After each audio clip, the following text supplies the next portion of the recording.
was quite surprised when I was asked to... Yeah, and obviously you were too, so... Let's get that elephant on the ground and wrestle it to submission before we start. All I want to say is I can only apologise if I upset some Streatham people with what I said. It was a joke, it was in no way intended to upset anyone. I say it wherever I go, about everywhere I go to. I didn't single Streatham out. I have relatives in Streatham, I have friends in Streatham. I brought my tortoise to the 24-hour pet centre in Streatham when it had its foot bitten off by a fox. I can't tell you how much I love Streatham. So, please forgive me.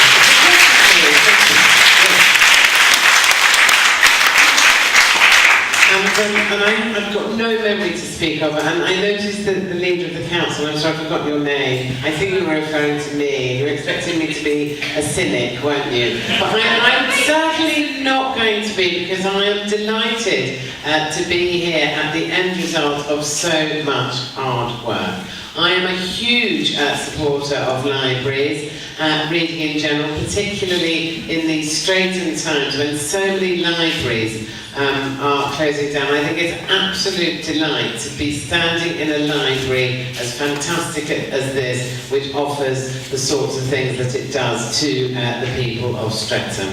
And in honour of being in the library and being here, I just want to go, shh, thank you.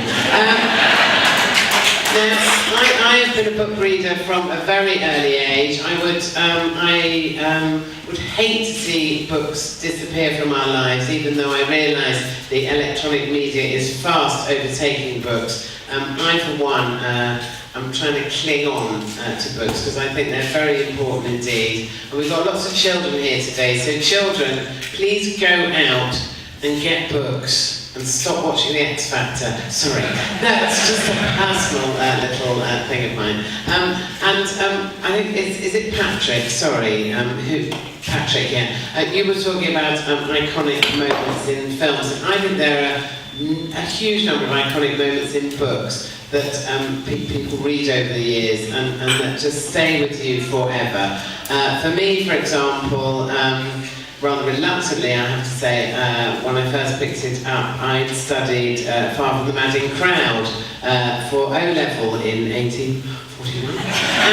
And one of the iconic moments from that book for me was when Gabriel Oates' sheep escape. You think I'm going to say that when they go over the cliff, when his dog chases them over the cliff. It's not that. It's actually when they escape into some green pasture and eat grass which is too young, and they all swell up. And he has to desperately puncture their stomachs with a sharp stick to save their lives. It's like that at my house on a Saturday night with my husband after we had a curry. So those sorts of things can come in very useful.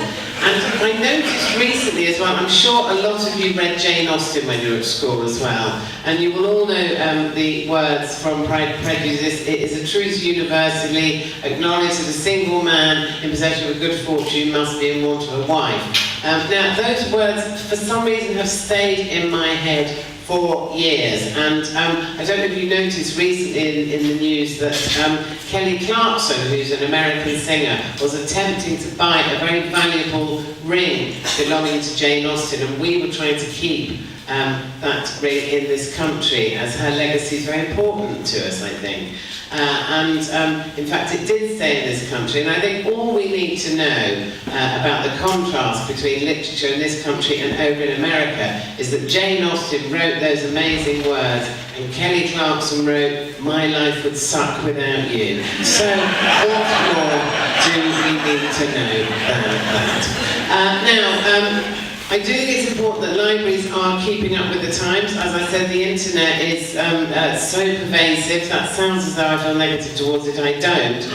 But I do think, we're constantly needing to update things. I'm a bit of an elderly woman. I have a lot of trouble with the internet. I try and shop online because I'm very lazy. And I recently ordered 2 kilograms of Parmesan, wrongly as 20 kilograms of Parmesan, and that really grated on me. Yes, I did that joke for a bet, thank you.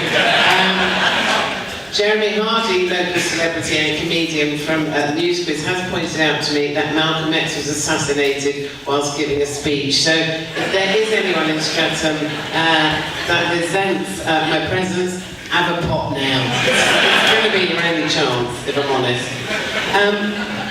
All I can say is I hope I'm not a cynic in any way about this. I hugely admire the work of people here that have got this together. I think given that so much is closing down, that food banks are expanding exponentially by the day, it's very sort of depressing climate at the moment. I wish I could think of something good to say about the coalition. I can't really. I've got a bit of a soft spot for Nick Clegg, face down on Hackney Marshes with my boots on his head. But there you go, that's just me. So, please everybody carry on reading, carry on cherishing books. If you think of any culture in history that has burned books, that has meant the march forward of fascism. We don't want that happening, do we? So congratulations to everyone that worked so hard. I think I've got to go and cut a ribbon now, so please follow me.